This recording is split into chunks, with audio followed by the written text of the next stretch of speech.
Assalamualaikum dear students, welcome in other video. Dear student, 9th class mathematics new syllabus exercise 1.3 हम start कर चुके हैं और last lecture में हमने इसके क्वेश्चन नंबर 4 तक पढ़ा था।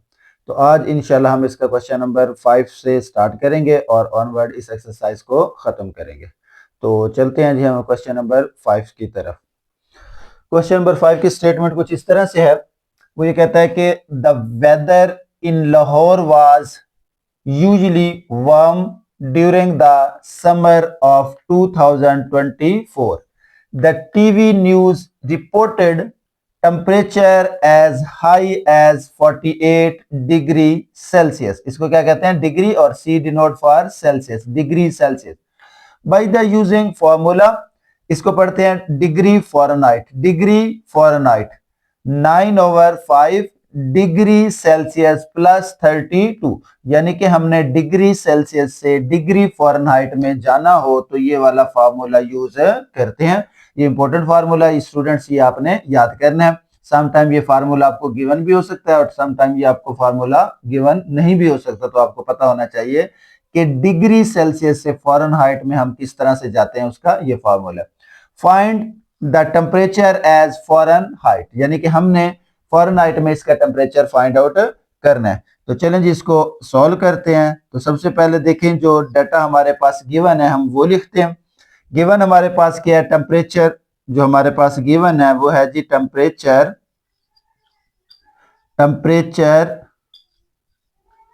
इन सेल्सियस स्केल। टेम्परेचर इन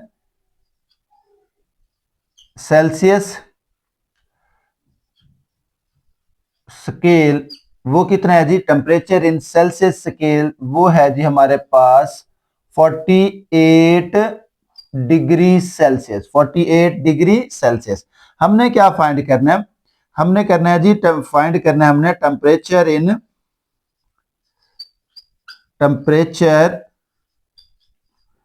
इन फॉरेनहाइट स्केल। फॉरेनहाइट स्केल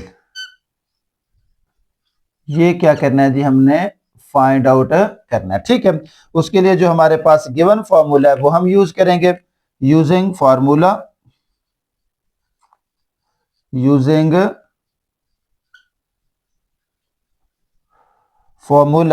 कौन सा फॉर्मूला? ये है जी हमारे पास formula degree Fahrenheit is equal to क्या है जी? 9/5 डिग्री सेल्सियस और प्लस क्या आ जाएगा जी? 32 आ जाएगा। अब स्टूडेंट्स इसके अंदर वैल्यूज पुट कर दें। अब ये तो एज इट इज ही आएगा। Degree Fahrenheit is equal to 9/5 multiply degree Celsius की वैल्यू कितनी है जी? ये आ जाएगी 48 और उसके बाद क्या आ जाएगा? प्लस 32 जी। अब क्या करेंगे? ये एज इट इज ही आ जाएगा हमारे पास। यहां लिखेंगे डिग्री फॉरेनहाइट, ये जो degree Fahrenheit is equal to, अब 48 को 9 से मल्टीप्लाई करेंगे। 48 को 9 से मल्टीप्लाई करेंगे। 48 मल्टीप्लाई बाई 98, तो ये क्या आता है हमारे पास? 48 मल्टीप्लाई बाई 9, तो 9 8 दा 72, 7 कैरी हो गया, 9 4 दा 36, 36 में 7 तो ये आ जाएगा 43। 432 क्या आया जी हमारे पास? 432 डिवाइडेड बाई 5 और प्लस क्या आ जाएगा? 32 आ जाएगा। अच्छा जी, उसके बाद स्टूडेंट्स 432 को आपने 5 पे डिवाइड करना है। 432 को क्या करना है जी? 5 पे डिवाइड जाएगा 86.4, क्या आ जाएगा? 86.4, उसमें क्या कर देंगे? प्लस कर देंगे 32 को। 432 को डिवाइड किया हमने 5 पे 86.4 और उसमें हमने क्या करना है जी? 32 को प्लस कर देना। तो ये हमारे पास आ जाएगा, फाइनली आंसर आ जाएगा 118.4 और ये जो टेम्परेचर होगा ये टेम्परेचर होगा हमारे पास डिग्री फ़ारेनहाइट। ठीक है, हमने टेम्परेचर को डिग्री फ़ारेनहाइट में चेंज करना था और यही इसका क्या होगा, आंसर होगा। ठीक है, बहुत ही इजी सा क्वेश्चन है, जस्ट आपने इसका फॉर्मूला ही याद करना है। अच्छा जी, उसके बाद देखें जी, नेक्स्ट क्वेश्चन है, क्वेश्चन नंबर 6 है, the sum of the ages of the father and son is 72 years। पहली इंफॉर्मेशन ये है हमारे पास, sum of the ages of father and son is 72 years। अच्छा, उसके बाद नेक्स्ट इंफॉर्मेशन है 6 years ago the father age was 2 times the age of son, यानी कि 6 साल पहले जो बाप की एज थी, फादर की एज थी, वो डबल थी किसके, सन की एज के। हमने जो फाइंड करना है, what was son age 6 years ago, यानी कि 6 years ago या 6 साल पहले हमने फाइंड करनी है कि बेटी की एज क्या थी, सन की एज क्या थी। तो इसको हम सॉल्व करते हैं जी। तो स्टूडेंट्स देखें जरा, सबसे पहले हम इनकी एजेस को लेट कर लेते हैं। तो प्रेजेंट एज में लेट करता हूं, मैं कहता हूं कि लेट सन एज क्या होगी जी, एक्स years, मैंने प्रेजेंट लेट कर ली, एंड फादर एज क्या होगी, उसको रख लेते हैं y years। ठीक है, अच्छा, गिवन कंडीशन क्या है हमारे पास, जो गिवन कंडीशन है वो अप्लाई कर लेते हैं। बाय गिवन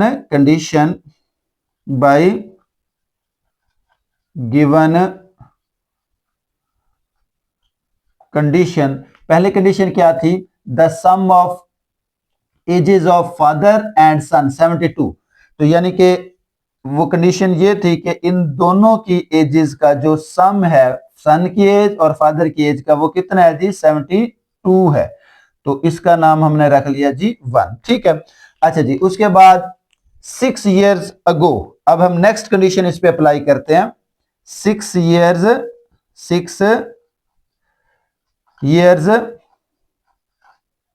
अगो, यानी कि 6 साल पहले, 6 years अगो। तो फादर एज और सन एज दोबारा से हम यहां पर लिखते हैं। 6 year अगो क्या होगा, सन एज कितनी होगी, 6 year अगो सन एज, तो 6 year अगो सन एज x माइनस 6 हो जाएगा, यानी कि प्रेजेंट एज x है और 6 साल पहले, तो उसमें से हम क्या करेंगे, 6 को माइनस कर देंगे। उसके बाद फादर एज वो क्या हो जाएगी, y माइनस 6 हो जाएगी। ठीक है, अच्छा जी, उसके बाद अब हमने अगेन इस पे कंडीशन लगा देनी है। कंडीशन क्या थी हमारे पास, दूसरी condition, bye given condition. Second condition क्या थी स्टूडेंट्स, सेकंड कंडीशन ये थी कि 6 years ago the father age was 2 times the son age, father age was यानी कि 2 times द सन एज। तो क्या होगी, father age is equal to क्या होगी, 2 times ऑफ सन एज। ठीक है, फादर एज क्या होगी, father age is equal to 2 times the son age. ये है जी हमारे पास कंडीशन, जो कि 6 years ago है। इसके अंदर वैल्यूज पुट कर दें जी। तो वैल्यू फादर एज कितनी है जी, y माइनस 6, ये आ जाएगा y minus 6 is equal to 2 time x minus 6 आ गया। ठीक है, अच्छा जी, अब इसको फर्दर सिंप्लीफाई करते हैं, तो ये हो जाएगा मेरे पास y minus 6 is equal to 2 को मल्टीप्लाई करें 2x, ये आ जाएगा 2x माइनस 6 टू द 12। ठीक हो गया, अच्छा जी, अब इसको मजीद सिंप्लीफाई करना है हमने, तो क्या कर सकते हैं, इसको x को इस तरफ ले आए या इन दोनों वैल्यूज को उधर ले जाए। अच्छा जी, तो अब इसे सिंप्लीफाई करते हैं, y माइनस 6 माइनस क्या हो गया जी, चलें 2x, और ये आ जाएगा, सॉरी, इज इक्वल टू क्या आ गया जी, 12 आ गया। अच्छा जी, अब इसमें से देखें ये -6 था, इसको उस साइड पे इसको यूं कर लें तो ज्यादा आसान हो जाएगा। ये आ जाएगा मेरे पास y minus 2x is equal to -12। ये -6 है, उधर जाके क्या हो जाएगा +6 हो जाएगा जी। तो इसे हम लिख सकते हैं y minus 2x is equal to -6, यानी कि -12 में +6 कर दिया तो -6 बच गया। अच्छा जी, अब क्या करूं, इसको थोड़ा रीअरेंज कर देता हूं। तो ये आ जाएगा मेरे पास -2x और plus y is equal to -6, क्योंकि यहां पर मैंने जो इक्वेशन है इसमें पहले x लिखा हुआ है, y बाद में है, तो इसमें मैं चाह रहा हूं कि रीअरेंज कर दूं। अब चूंकि ये माइनस शुरू में आ गया तो माइनस से मल्टीप्लाई कर देता हूं। तो इसे माइनस से मल्टीप्लाई किया तो क्या हो जाएगा, मल्टीप्लाई विद -1, तो ये आ जाएगा मेरे पास मल्टीप्लाई विद -1, तो ये हो जाएगा 2x और यहां आ जाएगा -y और इज इक्वल टू क्या हो जाएगा +6। इसका नाम रख देते हैं इक्वेशन नंबर 2। अब देखें मुझे फाइंड क्या करना है, मुझे करने हैं सन एज फाइंड, यानी कि x फाइंड आउट करना है। तो इक्वेशन नंबर 1 में देखें x plus y is equal to 72 है।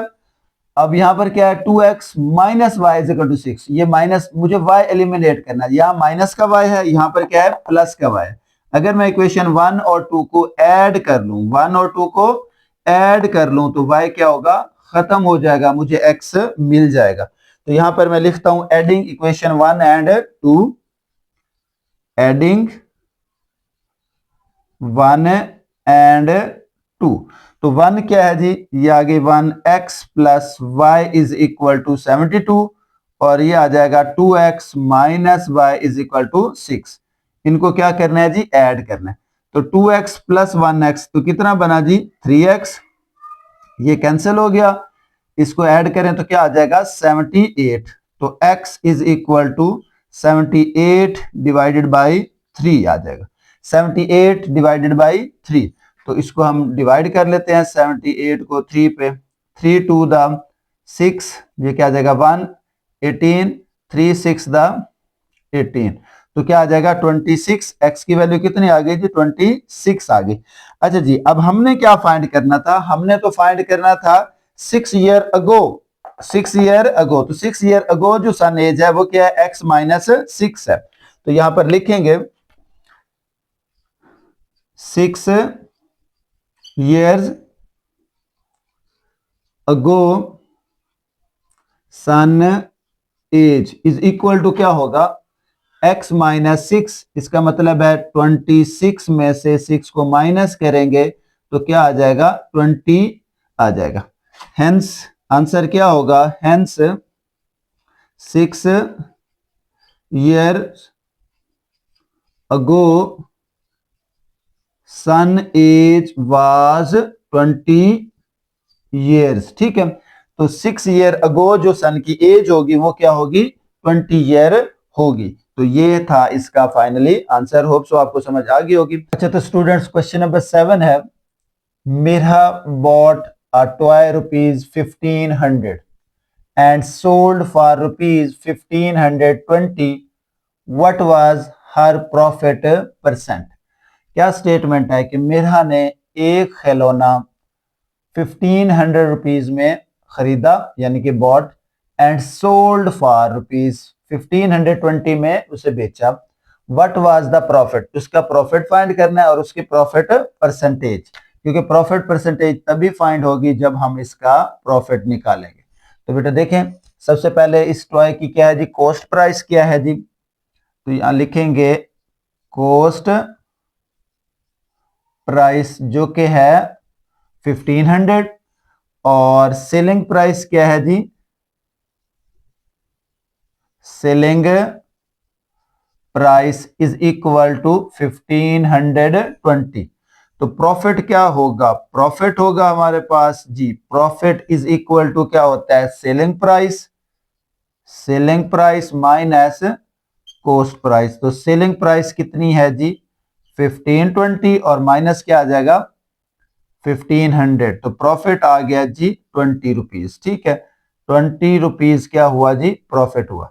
अच्छा जी, अब हमने क्या फाइंड करना है, प्रॉफिट परसेंटेज फाइंड आउट करनी है। तो फॉर्मूला क्या होता है, प्रॉफिट परसेंटेज का फॉर्मूला क्या होता है, यहां पर फॉर्मूला लिखेंगे प्रॉफिट परसेंटेज, ये परसेंटेज का साइन ही डाल लेता हूं मैं, profit percentage is equal to क्या होता है जी,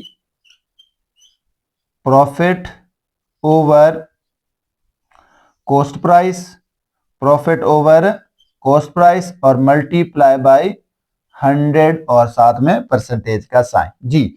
तो स्टूडेंट्स यहां पर प्रॉफिट परसेंटेज वैल्यू पुट करें, ये तो एज इट इज ही रहेगा, प्रॉफिट परसेंटेज, प्रॉफिट कितना आया 20 डिवाइडेड बाय 1500 और मल्टीप्लाई बाय क्या हो जाएगा 100% जी। तो स्टूडेंट्स यहां पर देखें कुछ कटिंग हो रही है, ये दो जीरोस जो हैं इन दो जीरो से कैंसिल कर दिया, तो फाइनली क्या बचा मेरे पास, ये आ गया जी 20/15 और साथ में क्या आ गया परसेंटेज आ गई, 20 को 15 पे डिवाइड करें तो ये आता है 1.33%।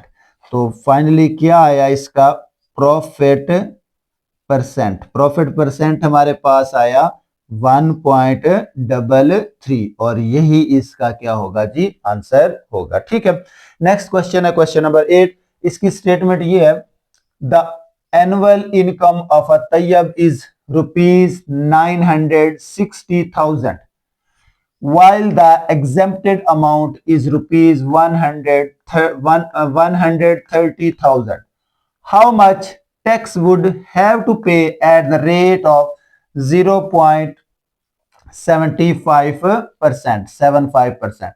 तो स्टूडेंट्स यहां पर तैयब की एनुअल इनकम दी हुई है, सालाना इनकम को एनुअल इनकम कहते हैं, और एग्जेम्प्टेड इनकम क्या होती है, वो इनकम जिसके ऊपर टैक्स पे नहीं करना होता, छूट होती है।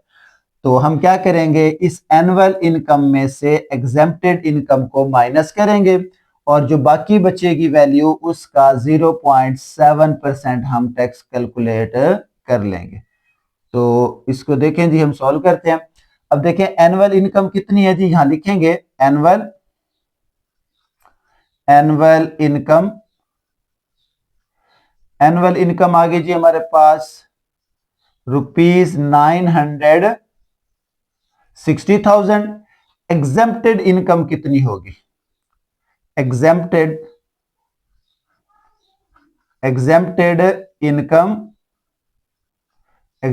इनकम है जी ₹130,000 जी। अब हम कैलकुलेट करेंगे यहां पर टैक्सेबल इनकम जी, टैक्सेबल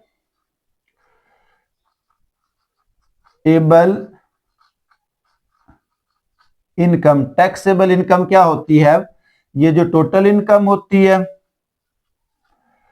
उसमें से माइनस कर लेते हैं एग्जेम्प्टेड इनकम को। ठीक है, तो ये आ जाएगी हमारे पास 960 है 830,000 ये हमारे पास आ जाएगी टैक्सेबल इनकम। ठीक है, अच्छा टैक्स क्या है जी, टैक्स रेट क्या है जी,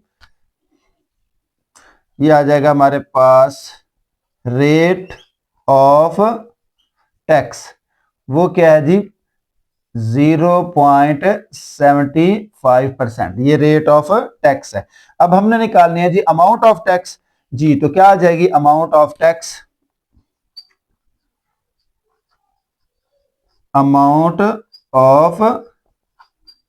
टैक्स इज इक्वल टू क्या आ जाएगी टैक्सेबल इनकम और मल्टीप्लाई बाय क्या हो जाएगा 0.7%।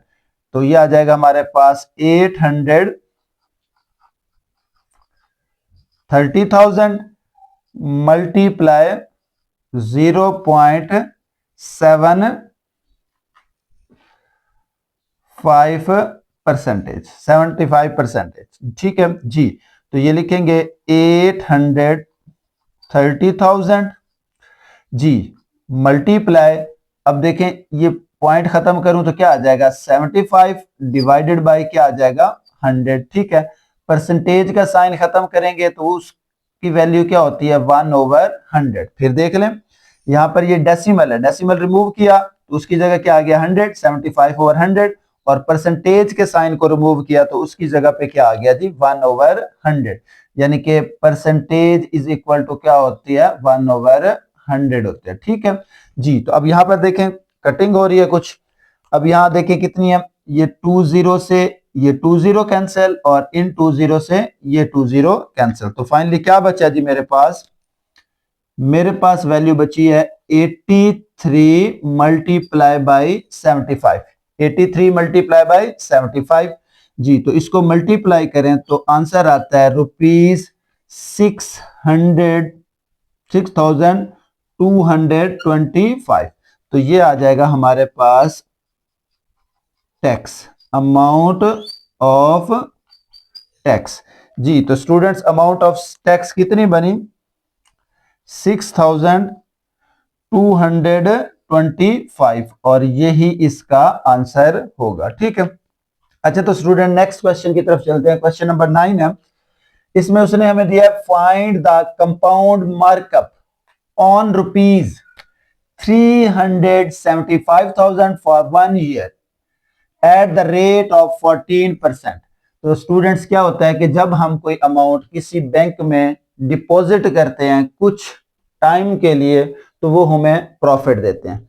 तो उसने कहा कि इतनी अमाउंट अगर हम किसी बैंक में या किसी फॉर्म में डिपॉजिट किया है तो वहां पर हमें जो प्रॉफिट मिला है वो है जी 14% के हिसाब से। तो बताएं कि कितना प्रॉफिट मिलेगा एक साल में इस अमाउंट पर। तो वो कैलकुलेट करते हैं जी। तो सबसे पहले जो अमाउंट हम सबमिट करते हैं या डिपॉजिट कराते हैं उसे कहते हैं प्रिंसिपल अमाउंट।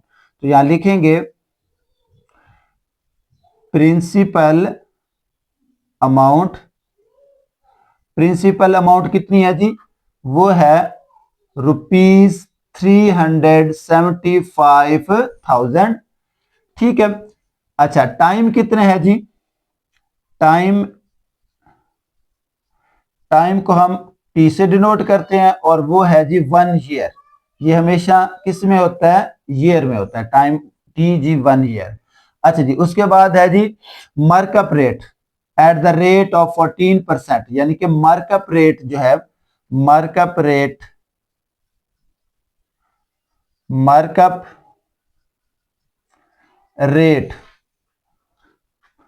जी।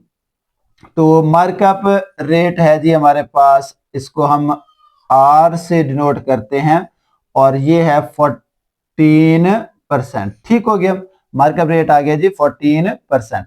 अब हमने क्या फाइंड आउट करना है जी, हमने फाइंड आउट करना है कंपाउंड मार्कअप।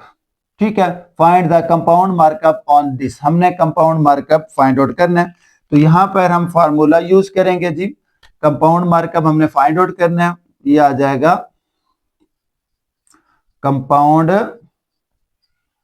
मार्कअप, ये आ गया जी क्वेश्चन मार्क, ये हमने फाइंड आउट करना है। तो यहां पर फॉर्मूला यूज करेंगे हम। फार्मूला क्या होता है जी, compound markup is equal to P multiply by R multiply by T। ठीक है, कंपाउंड मार्कअप P। अब यहां पर ये जो P मैंने लिखा ये क्या है, ये प्रिंसिपल अमाउंट को ही डिनोट करता है, यानी कि P होगा, ये जो प्रिंसिपल अमाउंट है इसी को हम कहते हैं P। ठीक है, अब P भी आ गया, R भी आ गया, T भी आ गया, तो ये वैल्यूज हम इसके अंदर सब्स्टिट्यूट कर देते हैं। तो क्या आएगा जी हमारे पास, कंपाउंड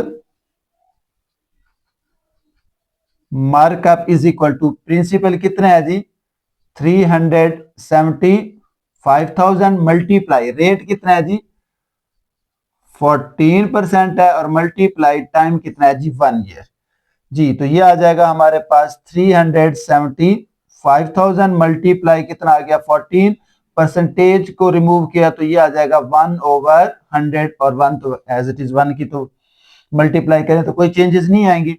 अच्छा जी अब यहां पर क्या करेंगे, इसको हम जीरोस को कैंसिल कर दें, इसकी मल्टीप्लिकेशन सिंपलीफिकेशन बहुत ही आसान है, ये 2 जीरोस खत्म हो गए। अब क्या बचा जी हमारे पास बचा 3750 और मल्टीप्लाई बाई 14। ठीक है, तो इसको अगर हम मल्टीप्लाई करते हैं ये एज इट इज आ जाएगा, ये एज इट इज। 3750 को 14 से मल्टीप्लाई करें तो ये आ जाएगा हमारे पास रुपीज 52,500। तो ये होगा जी हमारे पास कंपाउंड मार्कअप।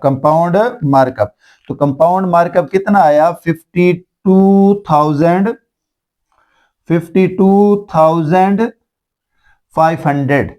तो यही इसका आंसर होगा। तो ये तो था क्वेश्चन नंबर 9 जो कि इस एक्सरसाइज का लास्ट क्वेश्चन था। होप सो स्टूडेंट्स आपको समझ आ गई होगी। अगर कोई इश्यू हो तो आप कमेंट कर सकते हैं। तो इंशाल्लाह नेक्स्ट लेक्चर में हम इसकी रिव्यू एक्सरसाइज शुरू करेंगे। और आपको पता है कि रिव्यू एक्सरसाइज जो होती है वो बहुत इंपॉर्टेंट होती है बोर्ड के पेपर्स के लिए। तो आपने उसको भी बहुत अच्छे से सीखना है और उसकी प्रैक्टिस करनी है। तब तक के लिए अल्लाह हाफिज।